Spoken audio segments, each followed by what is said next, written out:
Welcome to day number 14 of Act of Radical Self-Love.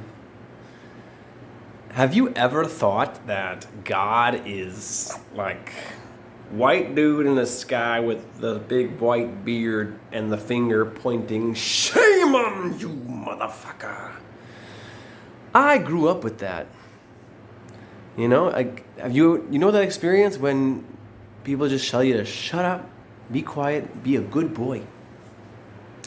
I lived through that, and it was so heavy. I felt like so much pressure, and like I was wrong for who I was and what kind of like energy I wanted to express. Just be good boy, be quiet. Fuck you.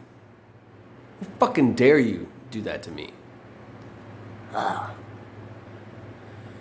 I released that. And I want to tell you, like, what happened to me today around this idea of God, of source energy, a creator. And I guess I should take a moment to express the journey for me from Christian middle school to today. You know, you wear a uniform, be a good boy, fit in with everybody else. Sex is something we don't talk about here. It's a very private, quiet thing. Meanwhile, there was like 2 girls. I feel shy to say this if they're watching. Only like 2 girls in my whole like middle school that were actually like cute and everybody knew that. So like all the guys would only see those 2 girls. It was a small school, right? I think there was like, I want to say 45 to 50 of like middle school and high school in one basement of a church. And we had cubicles, and you sit in your desk and you don't look at anybody. You throw like a paper plane over the desk to try and hit your friend. And I digress. Why am I telling this story right now? Because this was where I introduced to God. This is where I was introduced to really being like forced to be confined by religion. And the moment my mother told me and my brother, okay, sweethearts, you can choose to go to church now or not. We were fucking gone. Goodbye, Mom. Like, you could not even see us through the dust. It was just such a cloud. And so, whenever somebody brought up religion, I was like, oh, this is gross. This is so, like, dampening. And all my life, I lived on my own, trying to do everything that I do. I can do it on my own. I found my significance inside of, I can do it. Have you ever tried that? It's exhausting. I'm fucking exhausted of that. And it really, like, it just drags me down. So I noticed I'm planning a retreat here in not in Tulum, but down south in Bacalar. Gorgeous place with like these lagoons of crystal clear blue and emerald water. They look beautiful. And as I do so, I'm like, who am I bringing? Who am I inviting into this space to really support and serve at like a super high level?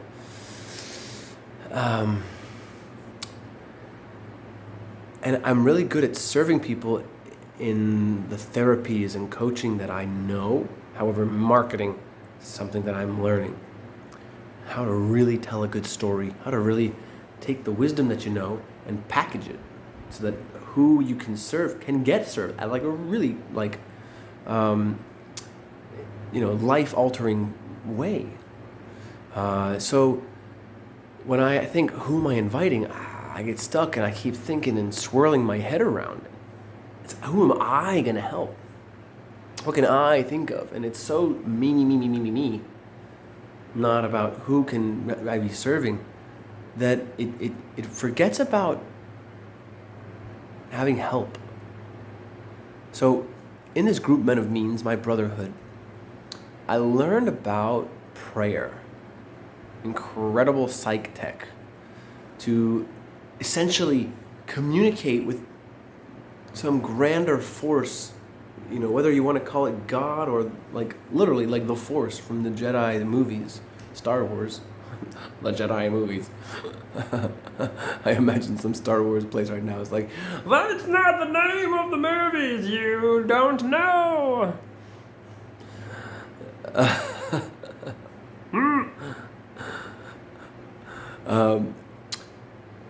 Whatever you call this force, building a relationship with it was the intention that my mentors had of saying, if you pray, it's not religious, it's you building a communication line with this being. Because you have to think, like, how does everything run? Where the hell do we go when we die? If I am really just electricity and chemicals in my brain and my body, what is still the source of energy that's operating and giving it life? Whatever that is, we're calling that God. And that is something that permeates all of reality, right? That's what I'm assuming. So, can I communicate with that energy? Can I have a dialogue with that? The same way I have a dialogue with this camera when I imagine there's a person on the other side. Can the dialogue be the same as just like talking to your friends? And so prayer is like that. And you're just trusting that someone is listening. The idea is, what if you could kind of open up the fabric of the universe and have prayer be like this vehicle, this mechanism to then deposit my intentions, what I'm asking for, what I'm wanting to call into my life. I plant that seed into this force. It receives it and allows us to now gravitate and magnetize that thing towards us by being in harmony with this force rather than just ignoring it and trying to go alone. I was like, okay, I can do prayer and try to play this game, if you will. And the more I'm doing this, having this conversation with like God, universe, great spirit. One of my dear brothers, Thomas, mentioned to me, when you ask for things, what about asking for what this force wants from us? It's like a symbiotic relationship. There's a give and there's a take, right? It goes both ways. So we prayed at sunrise yesterday, and he offered this idea to me, and I actually heard a voice. It was more like a sensation than it was in a visual, and it was like a specific tone of voice, right? So I was like, huh, that's fascinating. I might be going a little bit bipolar or schizophrenic, but hey, if it helps me live the life I want in my dreams, then I'm in. So today, as I'm walking and I'm asking, who can I serve? Can I bring to this retreat? I want 10 people and me to be together for 5 days. I said, I don't know. I imagine that the tools that I have could be beneficial for, I'm like pulling my hair, it's like stressful, I'm like for everyone. So I don't know. And I had this moment of just being like, God, I don't know what to do. I give up. I surrender to you. You tell me who I'm meant to be serving. You tell me who is meant to be coming into my sphere of influence and that I can really support at a level that they are so grateful because they are able to grab the wisdom that I'm inviting them into and integrate it and live it.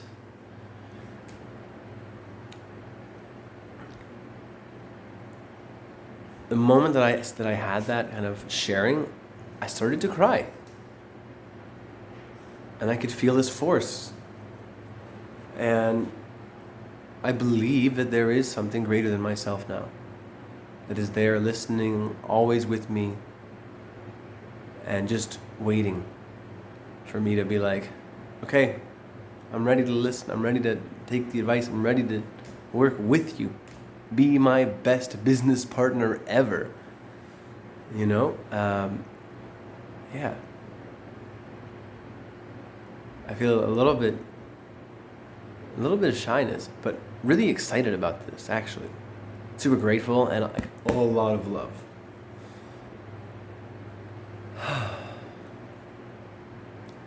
And I'd like to share a tool with you that I also learned from, it's called the book The Tools by Phil Stutz and another guy. This tool is called the Grateful Flow. So what this tool does is it connects you to this divine presence, if you will, in a very beautiful way. And so if you'd like me to guide you through that, take a moment right now, close your eyes if that helps. And I want you to name 4 things that you feel grateful for in your life. The simplest can be the most powerful sometimes. I'm grateful that I have a healthy body. I'm grateful that I have a dog. I'm grateful that the sun shines. I'm grateful that I woke up today. Take 4 things and name them out loud to yourself right now.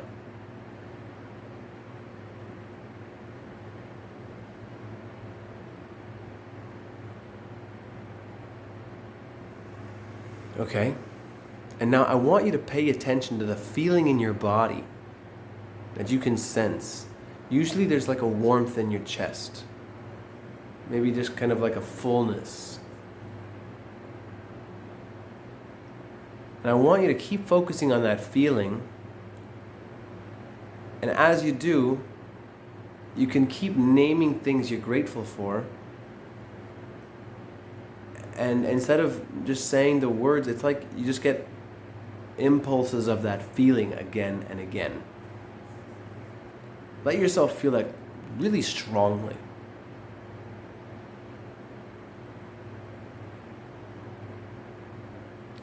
Allow that feeling to go in your heart, kind of like there's a melting sensation, a warm melting sensation, letting your heart just kind of dissolve right there in your chest.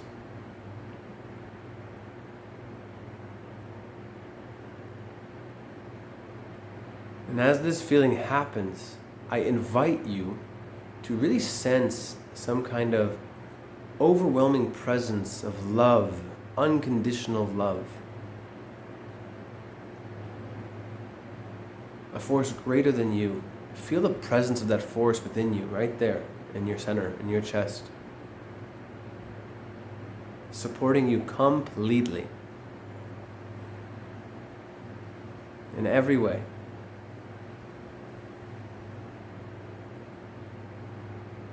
Yeah. Just enjoy that.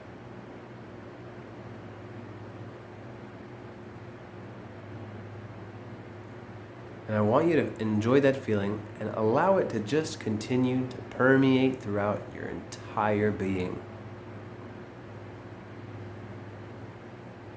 So much so that whatever's happening in the world around you, any sounds or feelings, they just serve to help you feel this feeling even stronger.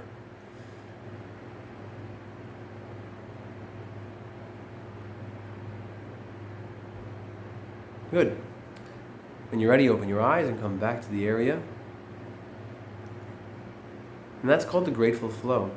You can learn more about it in the book called The Tools. I can link to that.